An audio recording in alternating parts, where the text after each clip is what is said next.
Rusia akan mendengarkan keinginan Donald Trump yang menginginkan berakhirnya perang di Ukraina. Itu berkaitan bahwa tidak ada solusi sederhana berkaitan dengan stabilitas strategis dan pengendalian senjata dengan Amerika saat ini. Wakil Menteri Luar Negeri Rusia Sergei Ryakov mengatakan bahwa Moskow dan Washington bertukar sinyal tentang Ukraina melalui saluran tertutup di tingkat militer dan politik. Ia juga mengatakan bahwa Rusia siap mendengarkan usulan Presiden terpilih Donald Trump untuk menyelesaikan krisis di Ukraina, seraya menambahkan bahwa tidak mungkin ada solusi sederhana.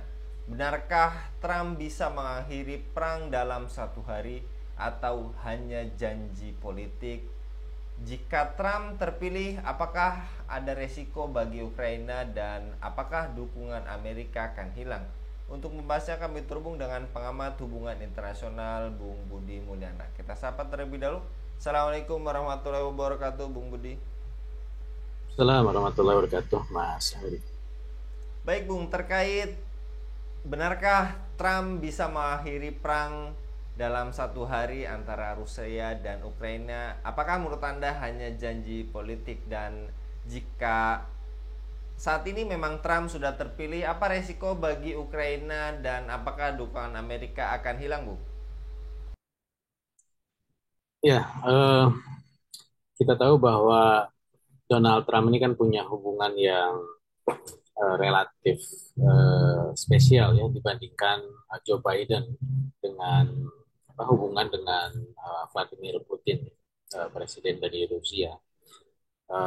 Bahkan kalau kita lihat dari ketika Trump ini gagal untuk menjadi presiden pada saat dia bersaing untuk periode yang sebelumnya dengan Joe Biden, ini kan salah satu apa namanya dugaan pengusutan ya, ada isu yang terkait dengan spionase gitu ya, kemudian ada penyusupan intelijen yang itu kemudian menjadikan Trump uh, dianggap terlalu punya hubungan yang dekat dengan Putin.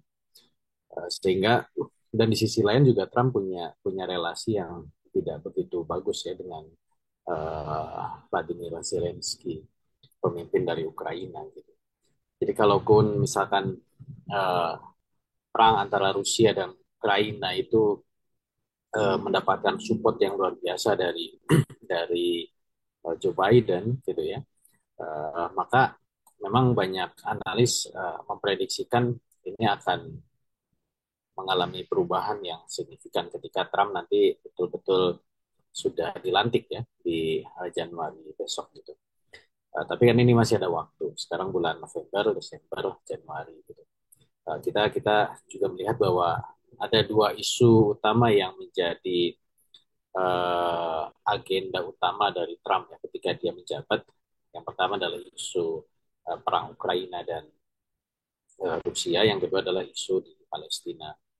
Maka kalaupun misalkan kemarin pada saat dia kampanye ya, salah satu janji politiknya adalah menyelesaikan perang antara Ukraina dengan Rusia, itu memang itu yang menjadi daya jual dia ya, dalam kampanye. Dan dia atau Trump ini punya punya modal ya, punya modalitas untuk kemudian mengubah situasi uh, konflik yang ada di antara Rusia dan Ukraina.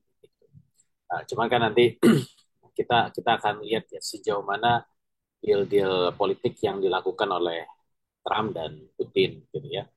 Uh, dan juga tentu kita juga tidak bisa hanya melihat Amerika Serikat itu dalam dalam konteks Trump sebagai seorang kepala negara gitu, karena apa yang dilakukan Amerika di politik global ya, termasuk dalam uh, perang antara Rusia dan Ukraina ini kan juga tidak hanya bisa dilihat bahwa itu adalah apa yang dilakukan oleh Joe Biden gitu.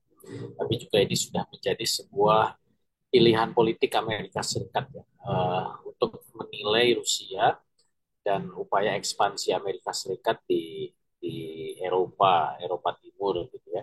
mendorong pelemahan Rusia dan perluasan dari NATO gitu. Walaupun tadi faktor seorang kepala negara atau istilahnya faktor idiosinkratik juga tentunya ada pengaruh ya, walaupun memang tidak tidak akan serta merta mengubah kebijakan politik luar negeri suatu negara yang sudah established, sudah mapan semacam Amerika Serikat. Itu Bung.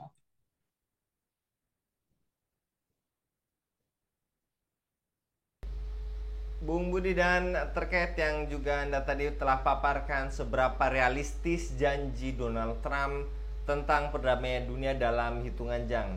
Apakah janji Trump tersebut mengakhiri konflik hanya demi kepentingan kapitalis, Bung?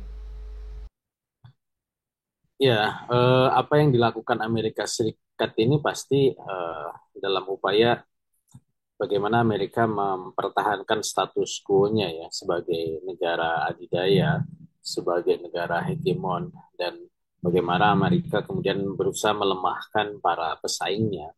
Dan Rusia itu adalah salah satu pesaing dari Amerika Serikat secara global gitu. Pasti kita harus bisa baca semacam itu. Sehingga uh, makanya tadi relasi-relasi yang sifatnya personal antara Trump dan Vladimir Putin itu tidak akan me, me, mereduksi ya kepentingan nasional dari Amerika Serikat sebagai sebuah negara adidaya gitu. Uh, dan tentu di situ ada para pemilik modal, ada supporter ya, ada yang kemudian punya kepentingan-kepentingan terhadap kebijakan Amerika Serikat secara global. Ya, itu Mas. Dan kemudian, apakah dunia akan menanggung konsekuensi berat atas terpilihnya Donald Trump, Bung? Ya, memang kita masih menunggu ya nanti pelantikan Trump di Januari. Walaupun kita bisa bisa prediksi atau kita bisa baca, karena ini kan kali kedua Trump untuk menjadi presiden. Ya. Dan ini menjadi salah satu sejarah dari politik domestik Amerika Serikat. Gitu. Dari apa yang sudah dilakukan Trump di periode awalnya dulu, memang ada kebijakan-kebijakan Trump yang bisa dianggap tadi ya merugikan uh, baik uh, negara-negara tertentu ataupun mungkin merugikan dalam konteks secara global gitu. Misalkan dalam konteks di domestik Amerika Serikat kan Trump ini menggelorakan dulu ya American First gitu ya. Artinya betul-betul ingin menunjukkan heroisme sebagai bangsa Amerika, sehingga imbasnya adalah pembatasan kepada kaum imigran gitu ya. Uh, Bahkan ya lebih spesifik ya imigran-imigran yang dari Timur Tengah yang uh, apa namanya membanjiri Amerika itu mendapatkan dampaknya dulu pada periode awal gitu. Sehingga Amerika yang dipersepsikan sebagai negara yang heterogen, yang terbuka gitu ya, itu apa namanya dia ketemu dengan watak aslinya ya Amerika yang hanya diperuntukkan untuk kalangan tertentu. Barat itu adalah white gitu ya, dia tidak ramah terhadap kita. Termasuk juga misalkan terhadap dunia Islam kan kita tahu juga bagaimana Trump itu menunjukkan keberpihakan yang sangat kental terhadap Zionis Yahudi ya Israel ya. Dulu Trump uh, mensupport Israel untuk menetapkan ibu kota negaranya di Yerusalem. Bahkan Amerika memindahkan kedutaan besarnya dari Tel Aviv ke Yerusalem. Bahkan tidak jauh, tidak apa, lebih jauh dari itu adalah Trump dia melakukan upaya untuk agar eksistensi Zionis Yahudi itu betul-betul diterima di dunia Arab ya, dengan menelurkan Abraham Accord ya. Sehingga terjadilah normalisasi beberapa negara di kawasan Timur Tengah seperti Bahrain, Emirat Arab, kemudian Maroko, Sudan ya, dengan Israel. Dan itu menjadi sebuah prestasi ya dalam Donald Trump pada saat itu ya. Tapi prestasi itu tentu dalam perspektif lain ini adalah kerugian terhadap dunia Islam khususnya ya. Kemudian Israel yang semestinya dipandang sebagai negara penjajah itu menjadi seolah-olah legal mendapatkan justifikasi politik ya dengan pembukaan hubungan diplomatik dengan normalisasi gitu. Dan ini tentu dalam konteks dunia Islam ini membahayakan. Makanya kemudian kita lihat nanti apakah memang Donald Trump akan melanjutkan apa yang dulu sudah dia rintis karena memang sempat terjeda ketika dia kalah oleh Joe Biden, atau mungkin bahkan lebih lebih apa lebih keras lagi gitu ya, karena memang Donald Trump ini kan tipikal presiden Amerika yang berasal dari kaum uh, pebisnis ya. Dan dia seorang presiden yang juga sangat flamboyan, yang punya punya karakter yang susah ditebak gitu ya.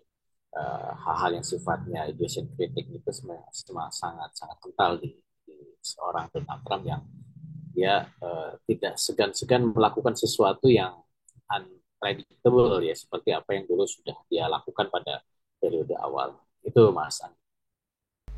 Dan juga yang tadi Anda paparkan, apakah dunia Islam perlu melawan Trump untuk mencegah konflik yang lebih luas, Bung? Ya tentu eh,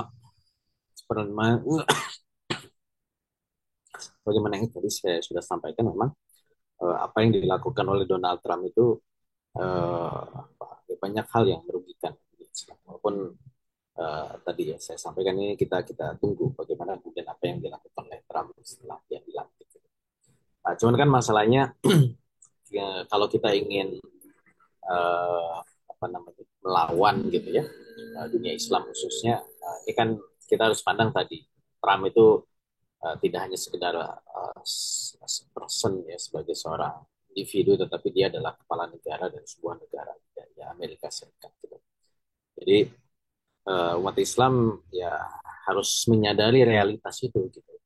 Sehingga bahwa memang kalau ingin punya punya pengaruh dalam kontestasi politik secara global, ya tentu kita harus membangun leverage politik ya dari negeri Muslim ya, negara manapun itu, untuk bisa memiliki peranan sampai ke level global seperti apa yang dilakukan oleh Amerika Serikat. Nah, cuman kan masalahnya uh, untuk bisa sampai ke level itu ya tentu bukan suatu hal yang mudah ya. Kapabilitas negaranya itu harus harus dinaikkan, mulai dari kapabilitas ideologinya gitu ya, kapabilitas powernya, apa namanya, kekuatan militernya, kemandirian alutsistanya, independensinya di dalam bersikap di dunia internasional, banyak hal gitu ya. Dan tentu ini bukan perkara yang sederhana, bukan perkara yang mudah ya. Tapi membangun kesadaran itu harus terus didorong gitu ya. Sehingga umat Islam itu sebenarnya punya potensi, bahkan punya sejarah ya, di masa lalu bahwa memang dunia Islam itu punya peranan di level global. Gitu. Dan kan masalahnya setelah masa kemunduran dan umat Islam kemudian seolah-olah kehilangan arah yang meninggalkan ideologinya, maka leverage politik dunia Islam itu semakin terpuruk, semakin rendah. Gitu. Bahkan ini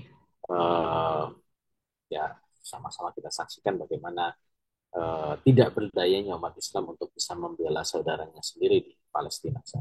Itu masalah. Baik, jazakallah Bung Budi untuk memaparnya pada kabar petang kali ini. Mudah-mudahan Bung Budi senantiasa dilindungi oleh Allah Subhanahu wa taala dalam setiap aktivitasnya. Demikian pemirsa Ilava News, dukung dengan subscribe, share, dan like. Semoga menjadi kebaikan bagi kita semua di dunia dan di akhirat. Saya Anggi Suara diundur diri. Assalamualaikum warahmatullahi wabarakatuh.